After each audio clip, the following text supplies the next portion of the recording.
Assalamualaikum warahmatullahi wabarakatuh. Perkenalkan, nama saya Ragif Elhida dari kelas 3O Manajemen SDM dengan NPM 12002020464. Di video kali ini saya akan memaparkan materi ke-13 dengan judul pembelajaran berbasis kompetensi. Nah, untuk lebih jelasnya, simak videonya sampai selesai ya. Nah, pembahasan yang pertama yaitu ada tujuan pendidikan dan pelatihan berbasis kompetensi. Tujuan pendidikan dan pelatihan adalah kompetensi yang diharapkan dicapai peserta setelah menyelesaikan proses diklat. Kompetensi berbentuk kinerja atau unjuk kerja yang baik dalam bidang kehidupan atau pekerjaan. Kinerja yang baik dapat dicapai berkat kemampuan menerapkan pengetahuan, keterampilan, dan sikap perilaku. Bila digambarkan hubungan antara kompetensi, kemampuan, dan pengetahuan tampak sebagai berikut. Jadi itu ada tabel mengenai gambaran hubungan antara kompetensi.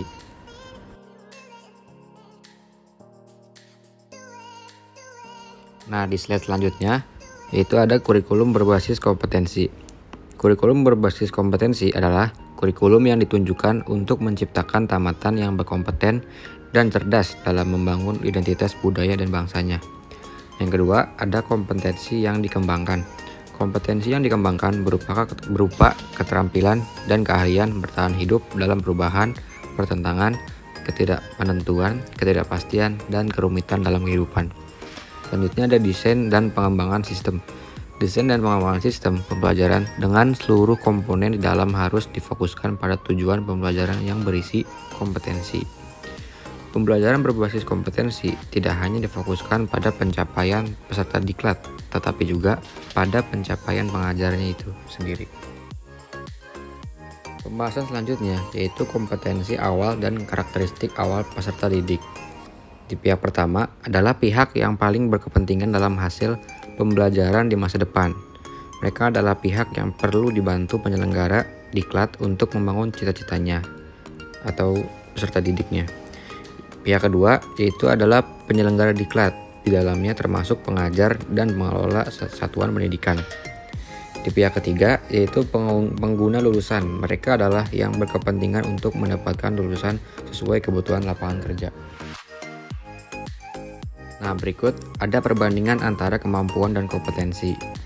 Yang pertama, kemampuan. Kemampuan menjelaskan cara membuat proposal penelitian, sedangkan kompetensi membuat proposal penelitian yang baik. Yang kedua, kemampuan cara menulis laporan penelitian, sedangkan kompetensi membuat laporan penelitian yang baik. Yang ketiga, menguraikan cara penggunaan peralatan laboratorium fisika dengan baik, sedangkan kompetensi yaitu menggunakan peralatan laboratorium fisika dengan baik. Yang keempat yaitu menguraikan cara sopan santun dalam kehidupan masyarakat, sedangkan kompetensi yaitu berperilaku sopan santun dalam kehidupan masyarakat. Yang terakhir yaitu menguraikan bentuk perilaku gotong royong sesuai ajaran Pancasila, sedangkan berkompetensi yaitu bergotong royong sesuai ajaran Pancasila. Selanjutnya ada hubungan kompetensi dan strategi pembelajaran. Pendesain pembelajaran diharapkan dapat melaksanakan kegiatannya secara bertahap, yaitu yang pertama, menentukan tahapan dan langkah kegiatan pembelajaran dengan urutan isi yang diarahkan pada pencapaian kompetensi. Demikian pula pada saat menentukan metode, media, alat, dan alokasi waktu. Harus mempertimbangkan kesesuaian unsur dalam strategi instruksional dengan kompetensi dalam tujuan pembelajaran. Yang kedua, mengajar melaksanakan rencana strategi pembelajaran yang telah disusun dengan memasukkan upaya pemberian motivasi sepanjang proses pembelajaran, agar peserta didik memfokuskan perhatiannya pada seluruh pembelajaran. Upaya pemberian motivasi berupa pemberian pujian, penguatan, pemberian latihan relevan, dan menanamkan keyakinan kepada peserta didik bahwa ia secara bertahap akan berhasil mencapai kompetensi yang ada pada tujuan pembelajaran. Nah, kali ini ada hubungan kompetensi dan pengajar atau fasilitator. Yang pertama, fasilitator perlu menguasai bahan pembelajaran dengan baik atau sangat baik. Dengan penguasaan bahan pembelajaran, ia akan mampu tampil meyakinkan pada saat mempresentasikan isi bahan atau saat menjawab pertanyaan peserta didik.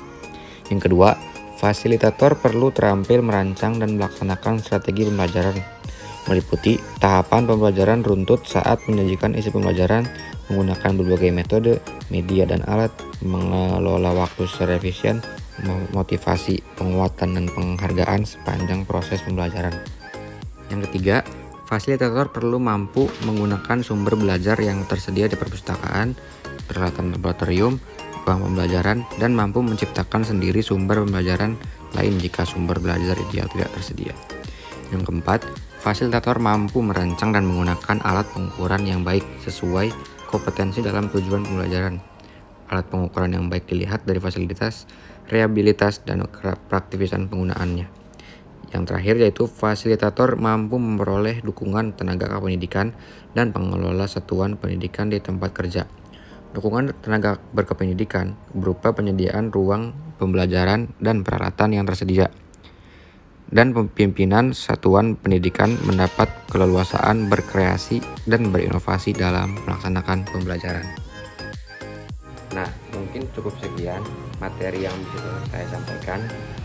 Mudah-mudahan materi yang tadi saya sampaikan bisa bermanfaat buat teman-teman semua dan bisa menambah wawasan buat teman-teman semua. Oke, terima kasih. Kurang lebihnya mohon maaf.